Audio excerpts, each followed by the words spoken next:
마음 아파요. 기도하자 우리 마음 아파요. 할렐루야 아멘, 할렐루야 아멘. 기도하자 우리 마음 아파요. 찬송하자, 찬송하자 우리 모두 주님께. 찬송하자 우리 모두 주님께. 할렐루야 아멘, 할렐루야 아멘. 찬송하자 우리 모두 주님께. 걸어가자, 걸어가자 하늘 영광 저 문을. 걸어가자 하늘 영광 저 문을. 할렐루야 아멘, 할렐루야 아멘. 걸어가자 하늘 영광 저 문을. 바라보자 하나님 계신 천국을. 바라보자, 바라보자 주님 계신 천국을. 할렐루야 아멘, 할렐루야 아멘. 바라보자 주님 계신 천국을. 기도하자, 찬송하자. 기도하자 우리 마음 아파요. 기도하자 우리 마음 아파요. 할렐루야 아멘, 할렐루야 아멘. 기도하자 우리 마음 아파요. 찬송하자, 찬송하자 우리 모두 주님께. 찬송하자 우리 모두 주님께. 할렐루야 아멘, 할렐루야 아멘. 찬송하자 우리 모두 주님께.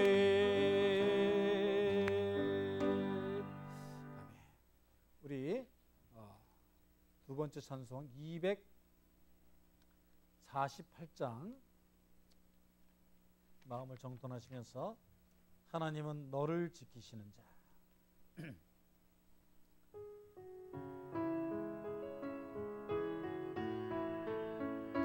저는 여러분에게, 여러분은 저에게 하나님은 너를 지키시는 자 그러겠습니다.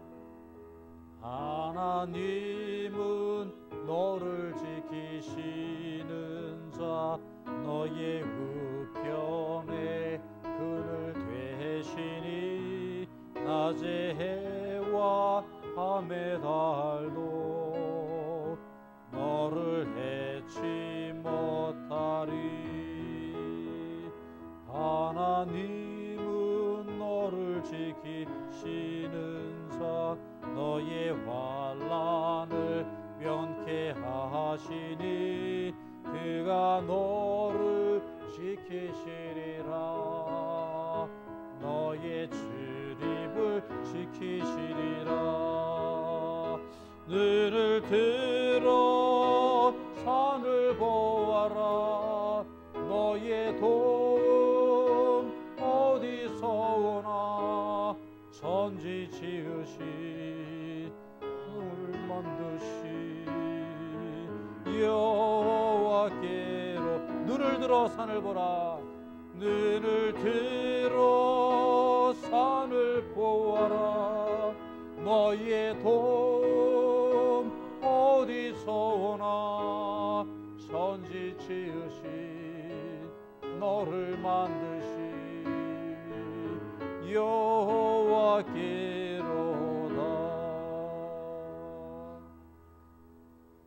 함께 묵상 기도하심으로써 수요예배를 하나님 앞에 올려드리겠습니다.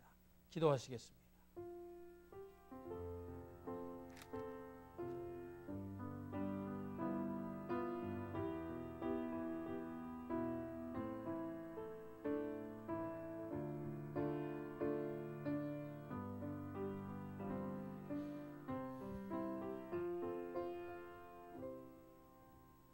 여호와여, 나의 말에 귀를 기울이사 나의 심정을 헤아려 주소서.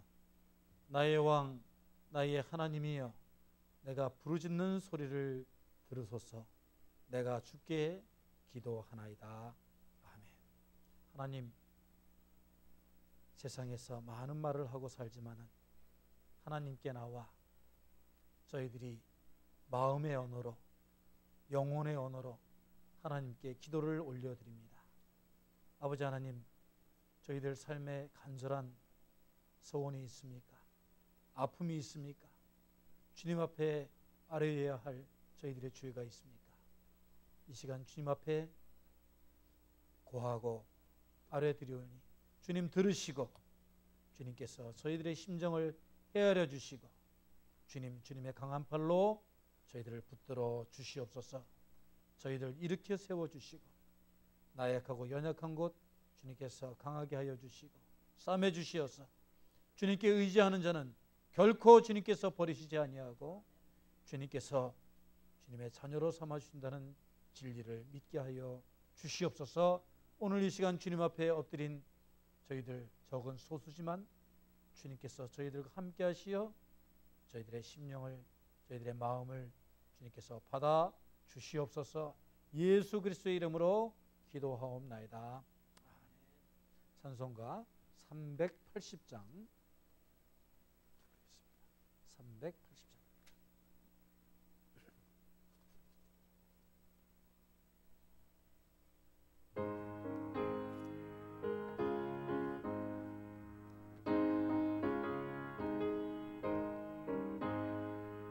나의 생명 되신 주 주님 앞에 나갑니다.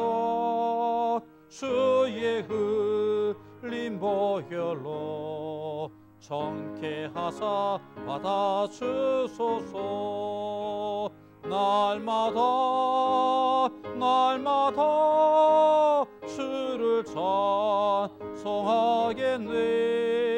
주의 사랑 줄로서 나를 굳게 잡아 매소서. 괴로운 세상 지낼 때 나를 인도하여 주소서. 주를 믿고 나가면 나의 길을 잃지 않겠네. 날마다 주를 찬송하겠네. 주의 사랑 줄로서 나를 굳게 잡아 매소서. 세상 살아갈 때에 주를 더욱 사랑합니다. 밝고 빛난 천국에 나의 영혼 들어갑니다. 날마다 주를 찬송하겠네. 주의 사랑 줄로서 나를 굳게 잡아 매소서. 아멘. 이 시간 우리가 중보기도 하겠습니다. 오늘 중보기도는 두 가지만 기도를 하겠습니다. 첫 번째는 우리 교회에 이제 하반기에 정말 주님의 일꾼들을 세워 주시옵소서 하고 기도해 주시길 바랍니다. 우리 제자 양육반을 통해서 또 사역팀 교육을 위해서 지금 있는 현재 일꾼들이 잠자는 자리에서 깨어 일어나게 하여 주시옵소서. 또 주님, 우리가 많은 목회 사역을 계획하고 또 우리가 준비한다 한들 저희들 새로운 일꾼들이 부족합니다. 정말 많은 우리 한인들이 떠나가는 이 자리지만은 주님, 저희들이 주님께 울부짖을 때에 주님께서 새로운 젊은 또 일할 수 있는 사명감을 가진 일꾼들을 보내주실 줄로 믿습니다. 주님, 이번 하반기에 주님의 일꾼들을 세워 주시옵소서. 한 목소리로 우리들의 간절한 마음으로 기도하겠습니다.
두 번째 기도 제목은 지금 하반기에 들어서 많은 환우분들이 생겨나고 있습니다. 정말 이것이 저희들이 영적으로 정말 깨어 있어야 할 때임을 알려주시는 주님의 징조인지도 모르겠습니다. 정말 우리 신명숙 권사님 수술 후에 많이 힘들어하고 계십니다. 우리 이인양 권사님 오늘도 아프셔서 시니어 스쿨 나오셨지만은 시니어 스쿨 후에 많이 피곤하셔서 지금 쉬고 계신 것 같아요. 기도해 주시길 바라고. 또 우리 조정숙 집사님 또 시술 받으셨는데 우리 조정숙 집사님 또 깔끔하게 깨끗하게 다 나올 수 있도록 기도해 주시고, 우리 김태인 권사님도 무릎 수술 후에 지금 회복돼 가고 계신데 지금 조금 한 군데가 좀 프로블럼이 생겨서 또 병원에 다녀오셨다고 합니다. 또 지난 주간에는 우리 아카른 집사님이 전화를 받았는데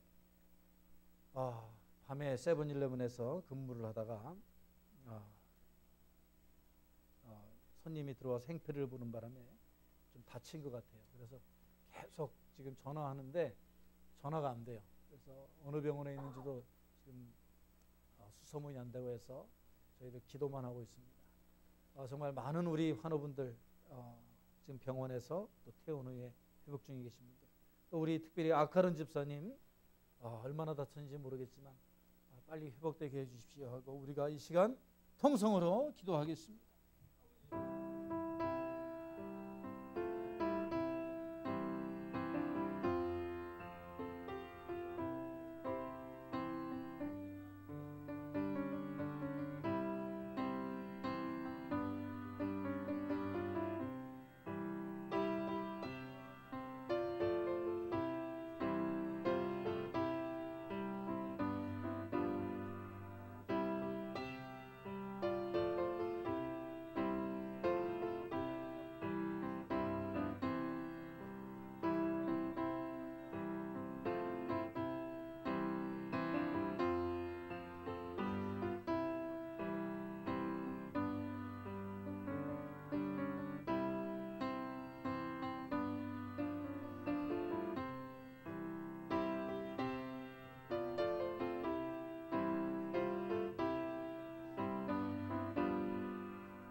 하나님 아버지, 오늘 저희들이 이 제단을 위하여서 중보기도를 올렸습니다.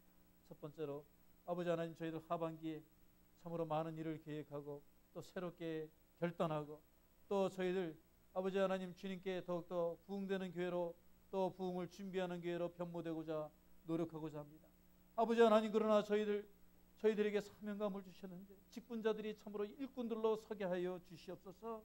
아버지 하나님, 일꾼들이 있는데 참으로 추수할 때가 다 되었는데 추수할 생각은 하지 않고 아버지 하나님께서 주신 사명을 제대로 깨닫지 않고 아버지 하나님, 저희들이 어떻게 이 재단을 변화시킬 수 있겠습니까? 아버지 하나님, 직분 맡은 자들에게 주여 하늘의 소명을 허락하여 주시옵소서. 거룩한 하나님의 소명이 저희들 마음 가운데 잡아서 아버지 하나님, 무엇보다도 저희들 삶에 주님의 일이 가장 귀하고 첫 번째 되는 일들이 되게 하여 주시옵고 아버지 하나님, 주님의 일을 위하여 손과 발 다 닳도록 수고하고 헌신할 수 있는 우리 믿음의 선배들을 따라갈 수 있는 귀한 직분자들 되게 하여 주시옵소서. 아버지 하나님, 또한 이제 저희들 새로운 일꾼들을 참으로 저희들 부르게 하여 주시옵소서. 저희들이 그저 자리에 눌러 앉아 있는 것이 아니고 아버지 하나님, 이 자리에 필요한 많은 일꾼들이 필요합니다. 주여, 주일학교에도 선생님들이 필요하고 아버지 하나님, 시니어 스쿨에도 봉사자들이 더 필요하고 아버지 하나님, 전도팀도 필요하고 아버지 하나님, 선교팀도 필요하고 아버지 하나님, 찬양팀도 필요합니다. 아버지 하나님, 주님께 간구합니다. 주여, 일꾼을 보내주시옵소서. 아버지 하나님, 저희들이 주님의 일꾼을 불러 모을 수 있는 열심을 갖게 하여 주시고 아버지 하나님, 이번 돌아오는 주일에 저희들이 옹기장이 찬양팀이 공연을 하게 됩니다. 그냥 공연을 보는 것이 아니라 저희들이 저희들의 마음을 열고 영혼을 열고 참으로 주님의 거룩한 영을 받아들여서 아버지 하나님, 주님 주시는 힘을, 생명력을 가지고 주여 전도할 수 있는 교회가 되게 하여 주시옵소서. 일꾼들을 찾아 헤맬 수 있는 저희들 되게 하여 주시옵고 저희들이 필요하고 저희들이 간구하는 모든 사역지에 주여 주님의 일꾼들이 차고 넘칠 수 있도록 주님 저희들과 함께 하여 주시옵소서. 아버지 하나님, 또한 이 재단에 참으로 요즘 들어 많은 아픈 환자들이 생겨나고 있습니다. 아버지 하나님, 주님 주시는 징조로 알고 저희들이 깨어 기도하게 하여 주시옵소서. 아버지 하나님, 주님 아팠더라도 주님께서 더욱더 강건케 하여 주시고 아버지 하나님, 주님의 강한 팔로 일으켜 세워주시고 아버지 하나님, 주님의 피 묻은 손으로 안수하여 주시옵소서. 저희들이 아픈 자리에서 털고 일어나고 주여 저희들이 걷기도 하고 뛰기도 하고 할렐루야, 주님께서 나를 치유해 주셨다 고백할 수 있는 우리 메릴랜드 제일장로교회 베데스다 연못이 되게 하여 주시옵소서. 아버지 하나님, 아픈 많은 우리 성도분들 이제 다음 주에는 다 같이 함께 모여서 그동안 얼마나 고생 많았냐고 아픈 거 성하게 되었노라고 주여 서로 고백하고 껴안으며 울며 기도할 수 있는 우리 메릴랜드 제일장로교회 되게 하여 주시옵소서. 아픈 자들의 있는 침실마다 주님 자리마다 주님께서 찾아가 주시고 주님께서 이 시간 주님의 치유의 광선을 비춰 주시옵소서. 예수 그리스도의 이름으로 간절히 기도하옵나이다. 아멘.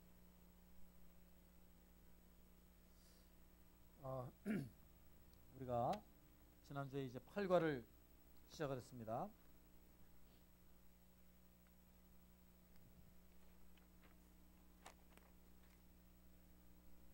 아, 8과는 지난주 4번까지 저희들이 했는데요.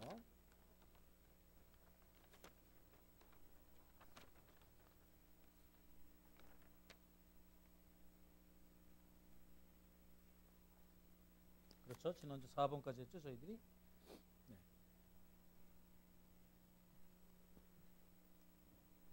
네. 지난주에 했던 그 내용을 간단하게 아주 간략히 썸머리를 하자면 구원의 주님 예수 그리스도다, 그런 얘기를 했어요. 구원.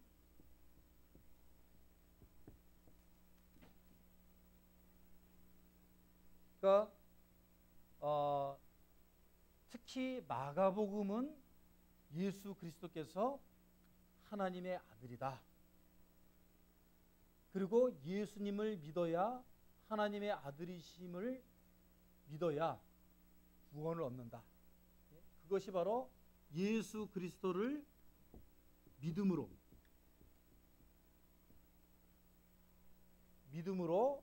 구원을 얻는 것이다. 그런 얘기를 했죠. 그래서 지난주에 그러면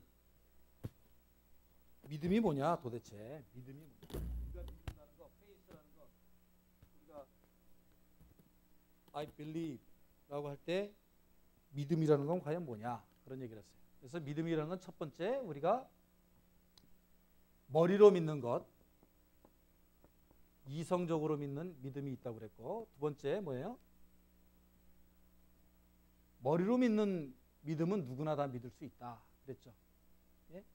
그건 대부분 70% 이상 80% 정도 되는 세상 사람들이 당신 예수 그리스도를 믿습니까? 그러면 합리적으로 이론적으로 믿습니다 이렇게 얘기한다고 그랬죠. 그 믿음이 첫 번째고, 두 번째는 뭐예요?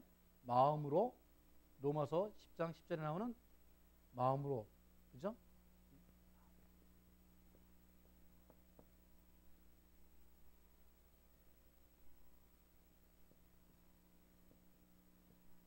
마음으로 믿는다는 것은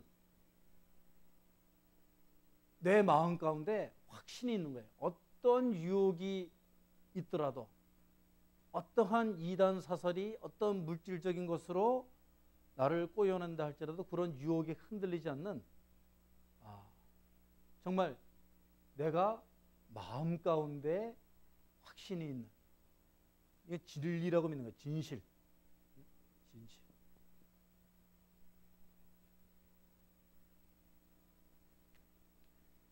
그래서 제가 그런 얘기도 했잖아요. 김수환 주영이 머리에서 사랑이라는 것이, 예수 그리스도의 사랑이라는 것이, 예수 그리스도의 믿음이라는 것이 머리에서 이 가슴까지 오는데 이 70cm, 약 70cm 정도 된다고 그래요. 그죠? 이 머리에서 마음까지 거리가 70cm 되는데 머리에서 마음까지 오는데 70년이 걸렸다. 그런 얘기를 했다고 제가 제자 양육관에서 말씀을 드렸습니다. 그러니까 우리들이 인간적으로 합리적이고 이성적으로 머리로 I understand, I accept 라고 하는 그 믿음은 누구나가 다 할 수 있지만, 내가 마음 가운데 예수님이, 하나님이 나의 삶의 주인이시고 모든 일을 하나님께 맡길 수 있는, 정말 내가 내 인생의 주인이 아니라 내 마음 가운데 하나님이 들어와 계신 것. 내가 내 안에, 내가 우리 안에, 주님 우리 안에. 세 번째는 뭐예요? 입으로 시인하여 구원에 이릅니다.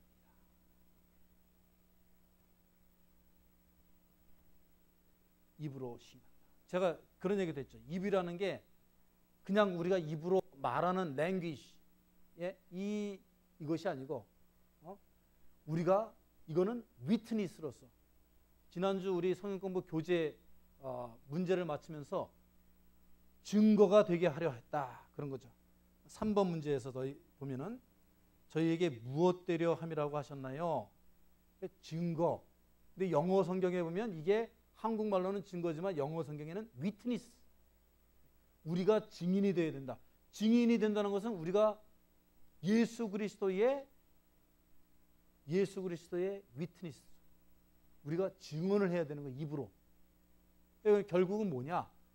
우리가 사실 전도하러 다니고, 우리가 사실은 믿지 않는 사람들을 구원하려고 다니는 우리들의 모든 선교 행위, 우리들의 삶의 행위, 이런 것들이 그냥 입만 나 믿습니다, 그게 아니고 내가 그들을 감복시킬 수 있도록 내가 예수 그리스도의 증언자들로, 증인들로 살아야 된다는 거죠. 그러니까 입으로 믿음을 고백한다는 것은 이건 사실은 생명을 드리는 것 같다. 그래서 요즘에 제가 그런 예도 듣죠. IS 사람들이 막 불태워 죽이고 목 잘라 죽이고, 그런데 그 사람들이 왜 죽느냐? 내가 그 사람들이 꼽틱 크리스천들이거든요. 굉장히 금욕주의적이고 실천적인 신앙을 하는 크리스천들이에요. 사실은 이단으로 좀 교리적으로 쫓겨난 사람들이지만은 그 사람들이 입으로 죽음 앞에서도 나는 크리스천이고 예수 그리스도 나의 주님이시라고 입으로 고백하기 때문에 죽는다는 그런 얘기를 했죠. 그러니까 그런 시대가 지금 오고 있다. 그런 말씀을 드렸죠. 이 미국에서도 나는 신앙 양심으로 이러이러한 것들을 못한다 해서 지금 감옥에 들어가고 있지 않느냐, 그런 얘기까지 제가 말씀을 드렸어요. 그러니까 우리가 말세에는 우리들의 믿음을 우리가 확증을 해야 되는데, 세상 사람들이 다 하는 머리와 이성으로 믿는 것은, 이것은 사실 믿음의 도입 단계, 기초적인 단계다. 이거는 많은 사람들이 여기서 그냥 끝나는 거예요. 그래서 내가 이해가 되면, 내가 이해할 만하면 믿고, 이해하지 못하는 진리는 안 받아들이고, 성경 말씀도 그래요. 오늘 시니어스쿨 나오신 분들은 제가 비디오 보여드렸어요.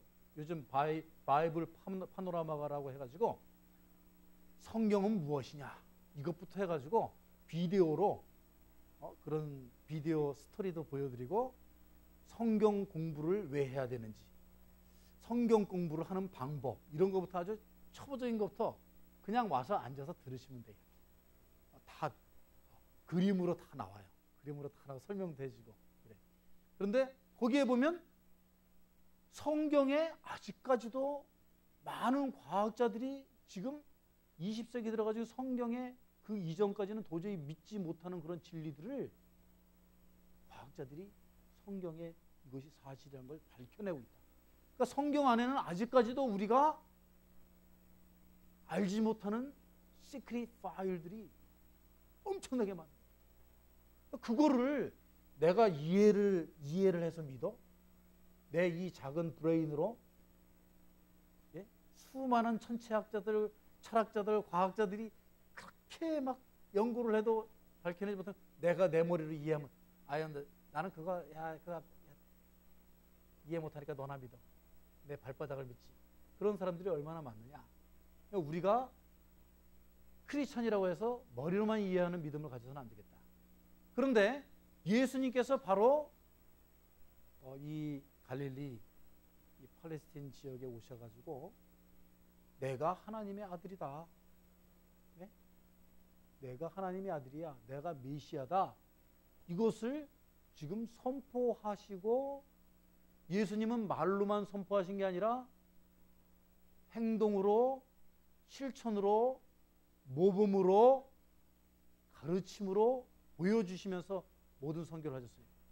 그러니까 예수님은 병든 자들을 고치시고 그리고 율법의 잘못된 것들을 몸소 실천하시고 목숨을 걸고 하시고 목숨을 걸고 여기 나오면은 이제 14장부터 우리가 들어가면은 왜 칼과 몽치를 들고 유다가 제사장 서기관들 부하들과 함께 나타났냐. 이거 죽이지 않으면 큰일 나는 거예요. 자기들이 죽느냐 예수가 죽느냐예요. 그러니까 거짓 제사장, 거짓 사두개 바리새인들은 다 겁에 질려 있는 거야. 많은 사람들이 예수님이 하나님의 아들이고 예수님을 믿으면 구원을 받는다는 것을 다 믿기 시작한 거예요. 그러니까 저 예수를 죄를 씌워서 죽이지 않으면 자기들이 죽게 되는 거예요. 이제 자기들의 죄가 드러날까 봐 유다를 은삼순장에 꼬셔가지고 죽이러 칼과 몽치를 들고 쫓아오게 됩니다.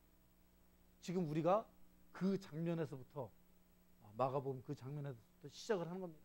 그러니까 예수님은 목숨을 거시고 사실 예수님의 우리가 마태복음, 마가복음 지금까지 평이하게 읽었지만은 우리가 신약성경 시작하면서 보니까 예수님이 얼마나 처절하게 그 바보 같은 멍청이 같은 제자들이 그렇게 많이 보여줘도 이해를 못하고 계속 잘못된 질문을 하잖아요.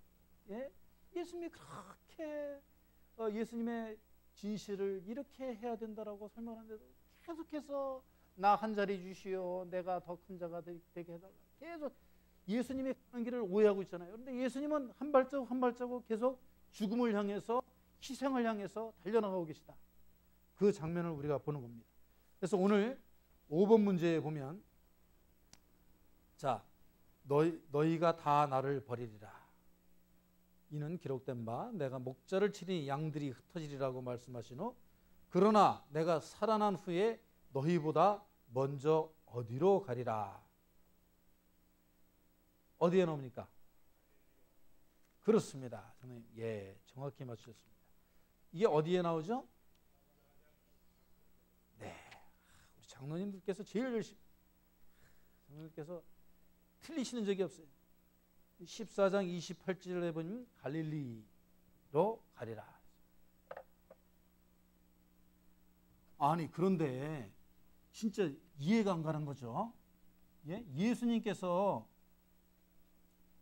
왜 돌아가신 후에 부활하셔서 다시 제자들과 만날 장소를 왜 갈릴리라고 하셨을까? 갈릴리.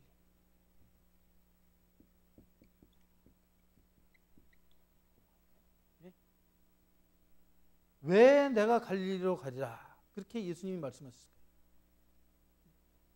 아니 저 같으면은 여러분 여기서 여자분들은 그런 마음 모르지만은 남자분들은 군대 생활 고생한데 진짜 자기가 훈련 받던데 이제 훈련 끝나고 가면서 뭐라고 그러는 줄 아세요? 남자들이 내가 이쪽 보고 진짜 뭐 이쪽 쳐다보지도 않는다.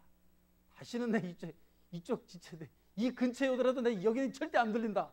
그리고 거기를 떠난대요. 그렇게 고생을 했으니까 이가 갈리고 진짜 뼈가 갈리고 막 눈물이 앞을 갈리고 그래가지고 그 지역 다시는 안 간다.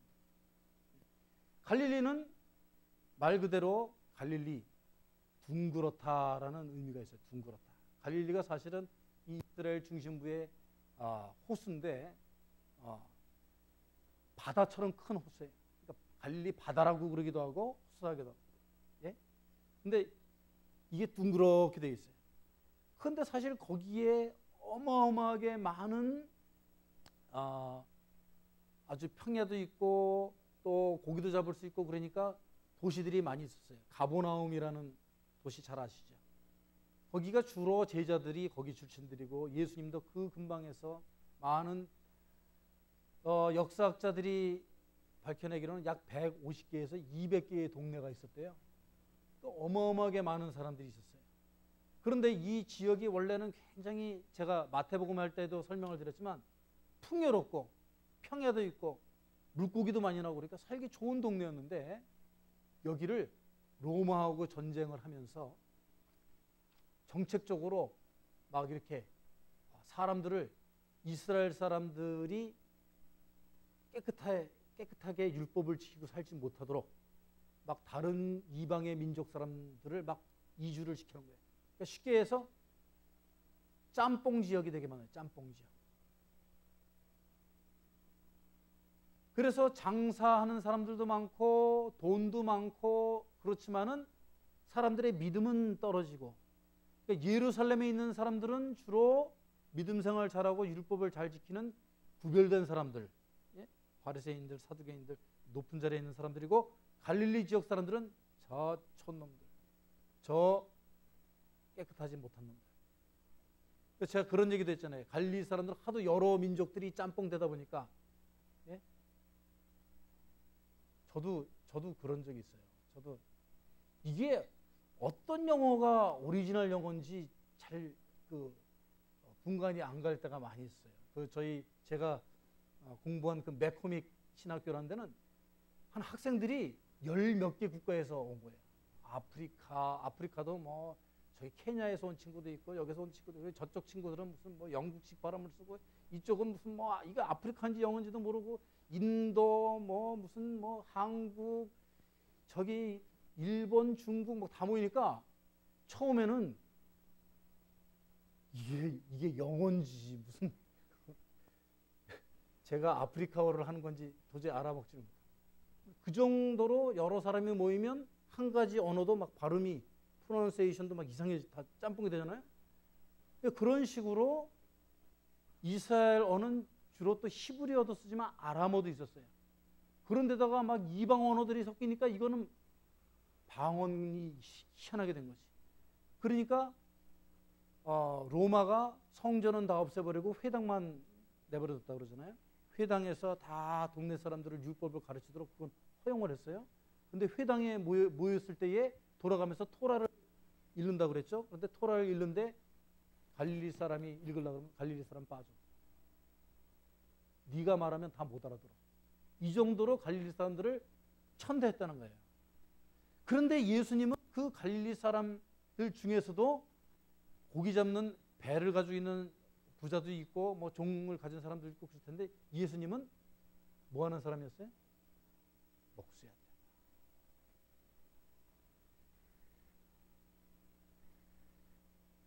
목수의 아들로 30년을 살았다. 이정근 집사님 뭐라고요? 네? 목수집 아들이었어요. 예수님. 그런데요.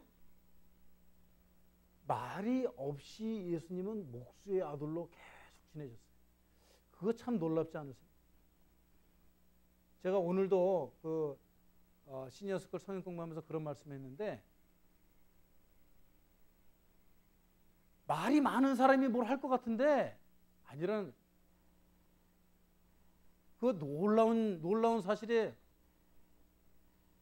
예수님은 공생의 3년 동안의 선교를 하기 위해서 몇 년을 준비했다? 30년을 아무 말씀 안 하시고 묵수로 생활을 했어요.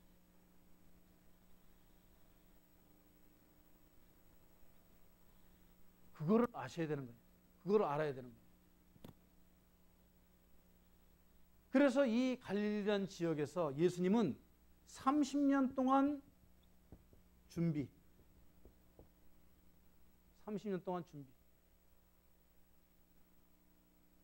30년 동안 갖은 고생을 다하고 갖은 모욕을 다 당하고 그 사람들이 얼마나 비참하게 사는지를 돌아다니면서 보고 하나님께서 얼마나 불쌍히 여기실까 그거를 마음에 새기고 내가 이제 하나님께서 주신 이 사명을 가지고 내가 이 사람들을 구원하기 위해서 나가면 무엇을 해야 될까 고민하신 게 고민.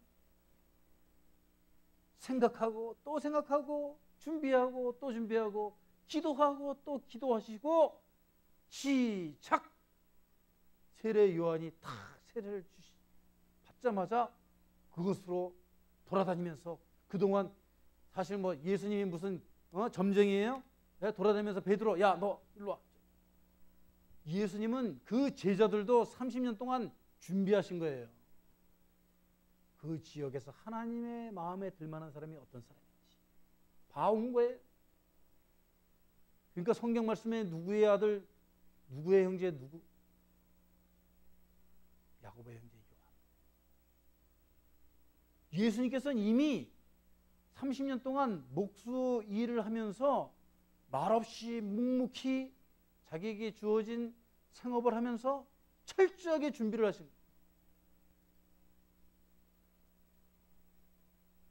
그래서 예수님은 이 갈릴리 지역에서 모진 고난과 고통과 모든 사람들을 다 살펴보고 준비하신 후에 3년 동안 공생애를 살았는데 또 이 30년 준비해서 3년 동안 공생애를 사셨는데 이 3년 동안의 공생애, 퍼블릭 라이프, 자기의 퍼스널 라이프가 아니고 정말 하나님의 아들로서 사람들에게 이런 공생애를 살았는데 3년 동안도 이건 죽음의 연속이. 매일매일이 보세요. 성경 말씀에 보면 바리새인과 사두개인들과 언쟁을 하고 그러면 그 사람들이 보낸 자객들에 의해서 언제 죽을지도 모르고 제자들과 쫓겨다니고 숨고 또 기적을 베푸시고 계속해서 동네를 움직이면서 이 갈릴리 지역을 그냥 이 호수를 뱅뱅뱅뱅뱅뱅 돌으시면서 풍랑을 만나서 죽을 뻔하셨다가 또 건너오시고 또 하시면서 이 갈릴리 지역을 누비신. 왜? 이 갈릴리가 하나님께서 보내신 선교지였기 때문에. 정말 눈물이 배어있는 곳. 정말 예수님께서 저 사람들을 얼마나 사랑하셨으면 다른 사람들 같으면 다시는 가고 싶지 않을 자리일 텐데 내가 부활해서 만날 곳, 그것은 갈릴리다. 제자들은 그런데 이 말을 지금 14장 28절에 하시는 이 말을 이해를 못합니다. 그러니까 예수님은 이 갈릴리 지역이 그냥 지명이 아니고 여기는 하나님의 사랑과 희생과 구원과 사명과 모든 자기의 모든 삶을 다 쏟은 것이. 자, 그러면 이제 여러분에게 묻습니다. 여러분의 갈릴리는 어디십니까? 여러분의 갈릴리는 어디십니까? 여러분의 갈릴리는 메릴랜드 제1장로교회가 되시기를 주의 이름으로 축원합니다. 여러분, 내가요 처음부터 미국인인 사람은 별로 없어요. 예? 여기 지금 미국에 와서 아메리칸이라고 하는 사람들 진짜 여기서 나고 태어난 사람들이 아니잖아요. 예? 그런데 그 사람들이 여기에 와서 하나님께서 주신 나의 땅이라고 생각을 하고 여기서 자손들을 낳고 여기서 자신의 모든 걸 다 쏟아 부은 거예요. 그러니까 이 땅이 내 조국이 된 거 아닙니까? 아메리카. 그죠? 그래서 나는 유럽에서 온 사람들이지만 나는 아메리칸이다. 그래서 이 아메리카를 지키기 위해서 내 목숨도 내놓지만 내 자녀들도 이라크 같은 전쟁에 보낼 수 있는 거 아니에요. 그러니까 여러분들이 이 갈릴리 사람들은요 자기들을 갈릴리안이라고 불렀어요. 스스로도. 이 갈릴리를 너무너무 사랑하고 그래서 갈릴리 사람에 대한 그런 자기 정체성이 있었다. 예수님도 그랬기 때문에 예수님 스스로도 갈릴리안이라고 생각을 하셨다. 세상의 모든 모순이 험악한 것이 다 여기에 있지만은 이것을 변화시키기 위해서 내 생애를 공생애를 걸은 이곳, 하나님이 사랑하라고 보내신 것, 하나님이 희생하라고 보내신 것, 힘들지. 예?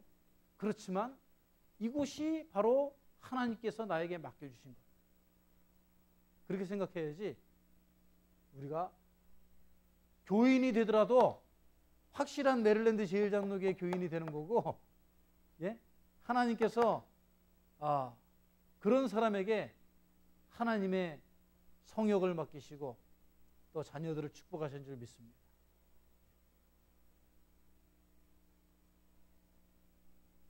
아직 끝날 시간이 안 됐기 때문에 10분만 더 있다 끝내겠습니다.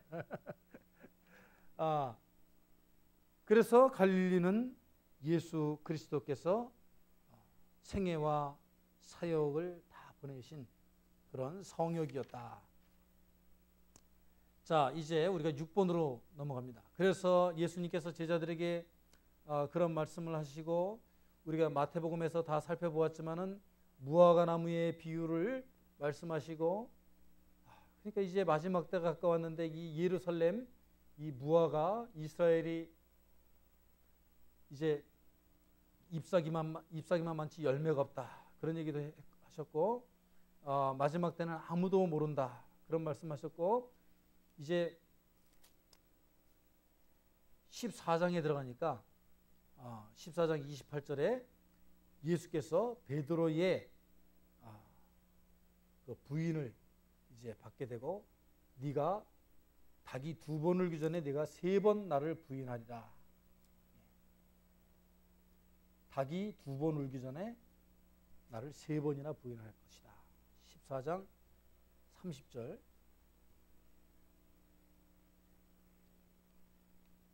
그리고 여러분 14장 36절에 한번 보세요. 36절. 거기에 뭐라 그랬어요? 이르시되 뭐라고 나왔어요? 아바가 아니고 아빠라고 나왔어요. 이게 새롭게 번역된 겁니다. 새롭게. 예? 아빠. 아바. 아바, 전 성경에는 아바라고 하는데 아빠라고. 이거 왜 제가 이 코멘트를 다느냐면, 여러분 어저께인가요? 누가 오셨죠? 워싱턴에? 예? 교황. 예. 이번 교황은 아주 많은 일을 하고 다니시는 것 같아요. 아주 가난한 자들을 불쌍히 여기시고 많은 좋은 일을 합니다. 그런데 저는 캐톨릭에서 이 교황을 파파라고 부르는 건 잘못된 거다 저는 생각해요. 파파라는 뜻이 라틴어로 아바라는 뜻이야. 아바. 그러니까 father라는 뜻이죠. 근데 사실 father라는 이 말은 누구에게만 붙일 수 있는 얘기냐? 하나님에게만 붙일 수 있는 얘기. 물론 이제 캐톨릭 신자들이 그렇게 하나님처럼 성인으로 하나님의 아들처럼 그렇게 존중하고 대접하는 건 좋아요. 그렇지만 그 호칭 자체가 파파, 파더 그래서는 안 된다. 그거는 너무 신이 신격화되기 때문에 그건 잘못된 거다. 그러니까 여러분들이 그건 아셔야 된다는 거예요. 그러니까 우리가 아바, 아버지라고 부를 수 있는 분은 오직 누구? 하나님 한 분밖에 없으시다. 왜냐하면 예수님께서도 하나님 아버지라고 부르신 분이 그분 한 분밖에 없었기 때문에. 그런데 우리가 인간을 보고 Father, Father 이렇게 부르면 우리 집에 있는 Father는 괜찮지만 하나님을 지치고는 Father는 한 분이시다 하는 거는 우리 크리스천들이 가지고 있어야 될 자존심이고 그거는 의식이다라는 거죠. 자, 그걸 지나가가지고 이제 예수님께서 드디어 유다가 와서 체포가 되십니다. 체포가 되셔가지고 이제 대제사장 그 뜰에 가가지고 14장 50절쯤에 53절부터 보면 장로들과 대제사장들과 서기관들이 다 모여서 예수를 이제 죄의 올가미로 뒤집어 씌우려고 그래요. 그런데 뭐라 그랬어요? 여러분 6번 문제를 보세요. 대제사장들과 온 공회가 예수를 죽이려고 그를 칠 증거를 찾되 얻지 못하니 이는 예수를 쳐서 거짓 증언하는 자가 많으나 그 증거가 서로 어떠하지 못했다? 네. 왜 여러분 일치하지 못했다고 생각을 하세요? 증거가. 그렇죠. 그렇죠. 꿈인 거니까. 그들 말 자체가 거짓이었어. 거짓. 그렇죠. 그러니까 결국은 거짓은 일치할 수가 없어요. 꾸며낸 얘기니까 그런 거예요. 만들어낸 얘기. 여러분, 우리가 왜 교회에서 여러분 그거 잘 아셔야 됩니다. 신약 성경뿐만이 아니고 이 공관복음에서도 그렇지만 바울 서신에 들어가서 교회 초대교회 공동체에서 입을 조심하라. 로마서에서 수근수근거림이 사탄마귀의 시험이느니라. 왜 이렇게 말씀하신 줄 아세요? 입을 조심하라. 교인들이 참으로 입을 조심해. 왜 그런 줄 아세요? 여러분, 사람의 말이요. 사람의 말이 사람을 죽일 수가 있어요. 어떨 땐 사람의 말이 총이나 칼보다도 더 무서울 수가 있어요. 그러니까 우리나라 속담에도 있잖아요. 사람 병신 만드는 건 금방이지만 쫓아낼 수가 없다고 그러잖아요. 그리고 또 그런 말, 한마디 말이 천냥빚이다. 반대말. 그러니까 이 사람의 말이 우리 개인적인 인간관계에서도 그렇게 중요한데 이게 공회, 특히 이 교회 예배 공동체 여기에서는 굉장히 다른 사람의 말을 할 땐 굉장히 조심해야 돼요. 이게 만약에 거짓이 조금이라도 섞여 들어가거나 과장된 픽션이 거기에 들어가게 되면 그건 결정적인, 이건 한 사람을 바보 만들고 죄인으로 만들 뿐만 아니고 전체 공동체가 깨질 수가 있습니다. 조그마한 루머 하나로 자기가 잘못 짐작해서 하는 얘기 하나로 큰 시험에 빠질 수가 있는. 그러니까 그런데 결국은 중요한 것은 그렇게 해가지고 다 모여가지고 자기들끼리는 다 말을 맞춘 거예요. 지금 얼마나 말을 맞췄겠어요. 유다한테 야 네가 은 30냥의 을을 팔으면 네가 군대를 동원시켜가지고 칼과 몽치를 들고 가서 입을 맞추면 예수를 붙잡아가지고 네가 이 증언을 하고 이 증언을 하고 이 증언을 하고 이 증언을 해가지고 딱 짜맞추면 야 이제 예수는 죽이는 거 시간 문제다 하고 딱 짜맞춰가지고 입을 다 맞춰가지고 시나리오를 쉽게 얘기해서 딱 짜가지고 와서 딱 하려고 그러는데 이게 제가 뭐라 그랬어요? 사람들마다 이미지 오브 갓, 하나님이 주신 하나님의 모습, 양심이 있기 때문에 거짓말을 하면요 이게 맞지가 않아.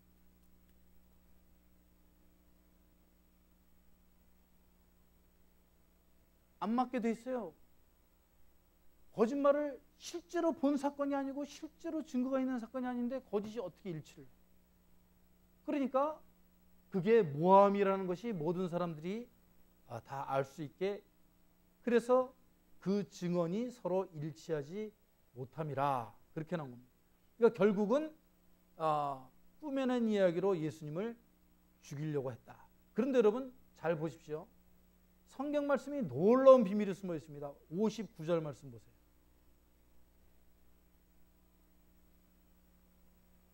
이거는 예수님이 하신 말씀을 들은 것을 또 과장해가지고 증언을 했는데 그것도 맞아요, 안 맞아요? 그러니까 예수님이 무언가 실제로 하신 말씀이 있어. 근데 그 실제로 있는, 이건 논픽션인데 실제의 사실을 갖다가 또 그것도 과장해가지고 맞추려고 하니까 그 증언도 맞지가 않아.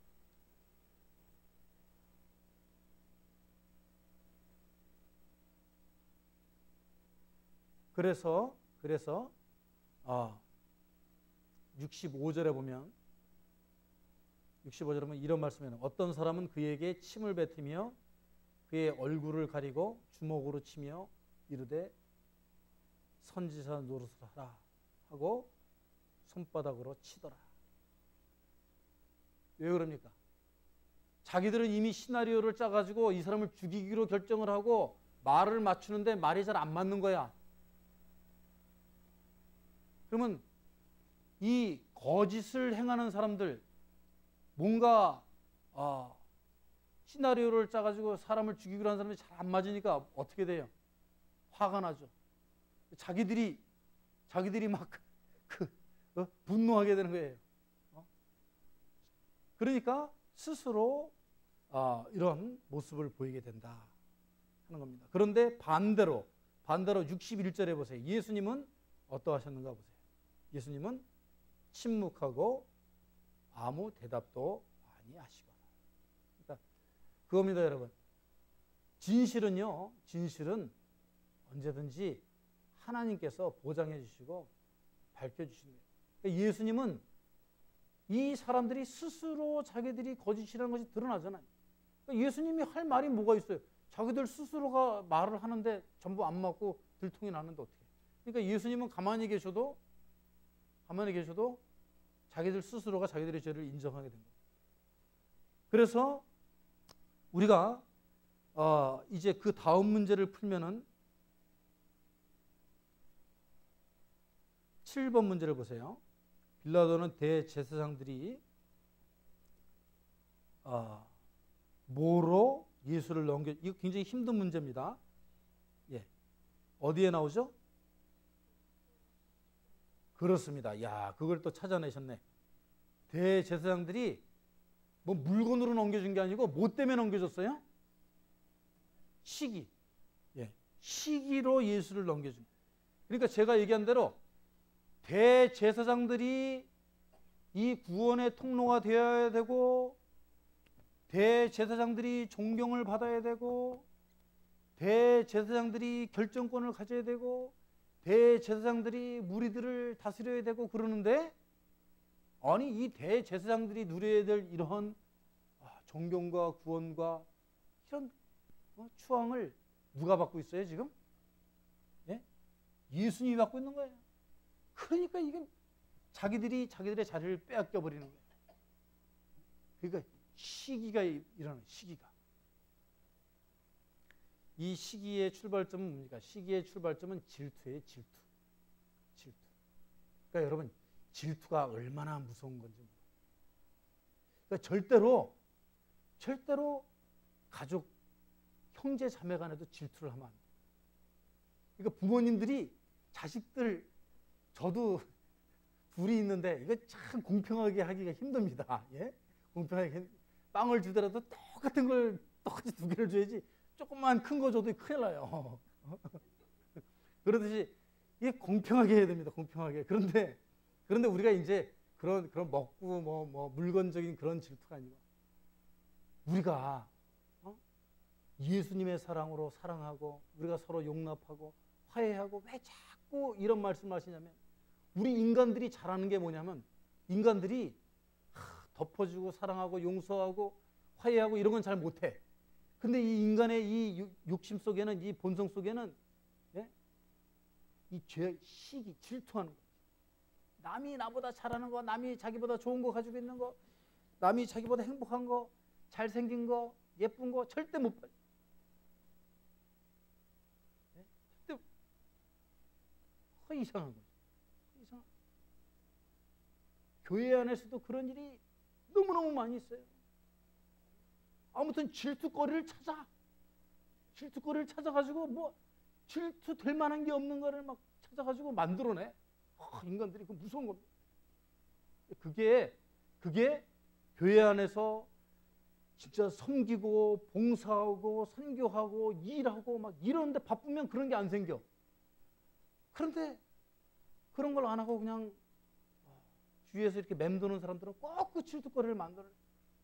그리고 어떤 경우에는 예를 들어서 학교 가지고도 질투거리를 만들어낸다고 그랬잖아요. 제가 그런 얘기 했잖아요. 미국이니까 그런 거 없지만 뭐 한국에 가면 서울에 그런 파가 많이 있어요. 권사회 안에서도 이대파, 숙대파. 그리고 그런 파를 만들어 가지고 그냥 목사님이 이쪽 파 권사님을 좀 이렇게 저기 하면은 이쪽에서 막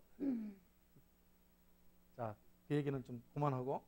그래서 대제사장들이 뭐냐?